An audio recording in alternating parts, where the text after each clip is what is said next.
Hi guys! Welcome to my very first cooking vlog. My name is Chef Liza Fielder and this is the clay oven, of course, in my residential farm. So let's cook today. What are we going to cook? We're going to cook blue marlin and pesto served with very delicious pasta puttanesca. Let's start. So start tayo ng onting salt. So while it's boiling na naghihintay tayo, ito yung ating angel hair pasta. Lagay na natin. Para habang niluluto natin, madali lang maluto to ha. Kasi manipis lang itong pasta. Okay, so let's start with the ingredients. Dito muna tayo sa mga garlic natin. No?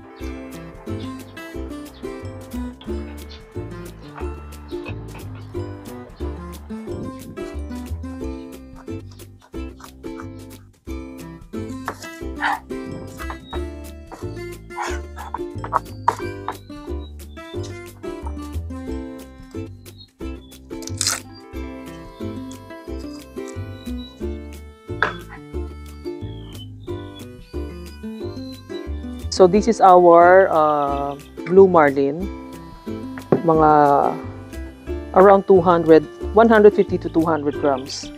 No? Filet to, filet ha. Ito ng lemon. Let's start with the olive oil muna. Make sure mainit yung pan. Okay. Ilagay na natin yung ating blue marlin na binarinate natin earlier. Okay. So, madali maluto ang blue marlin kasi manipis lang siya. So, kapag ka na-overcook ito, tumitigas. So, medyo ingat kayo. Hinaan lang natin ng konti yung init. Okay. Okay. Flip it over. Yan. So, as you can see, pagka nag-white na yung part na yan, okay na yan. Huwag yung masyadong ilutuin. No? Press mo ng konti lang, but not too much kasi para baka mawala yung juice niya. The pre-made pesto sauce, ilalagay na natin siya dito sa ating blue marlin. So, ayan. Mix mo na siya dyan. Hinaan mo lang yung init. So, basically, mag-mix na yung pesto sauce with this one. Kasi it's almost done. Nahanguin na natin siya. So, let's add a little bit more of olive oil. And it's done. I'm going to add a little bit of pesto again on this. Dito tayo magsosote ng ingredients natin. But, of course, I have to add a little bit more of this olive oil. So we are going to add na the garlic at this stage. Okay, add natin ang ating onion.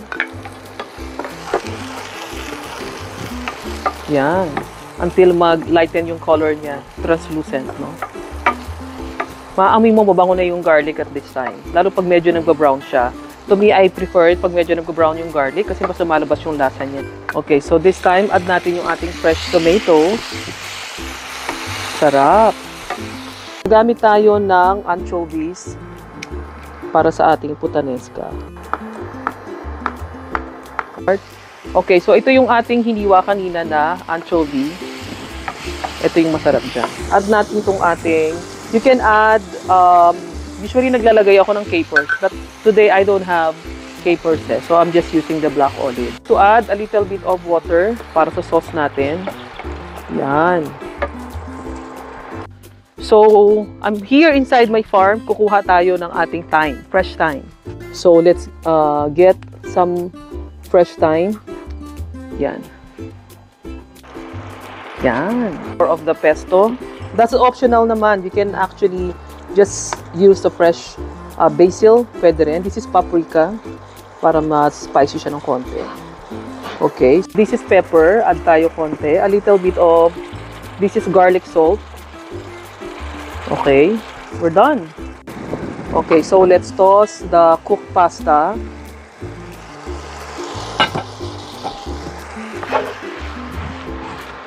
Wow, see that? Diba? Kung ina natin, maglalagay ako ng konting parmesan and then tutos uli natin siya. Tapos plate na natin. Okay, so let's go plate the pasta na. Yan. So, this is actually good for 2 packs sharing. Diba? So, date night, you can cook this for your habibi. Healthy siya because it's fish and of course puttanesca. So this is yung ating blue marlin. Sarap, no? Wow! In pesto. I love pesto, guys, kasi very fresh yung lasa niya. The Parmesan cheese around. Sarap. So, tapos na ang ating blue marlin with pesto sauce served with our puttanesca pasta. Thanks for being part of the very first vlog today. Subscribe to the Clay Oven and see you again next time for more sumptuous recipes and story to tell through food. Bye!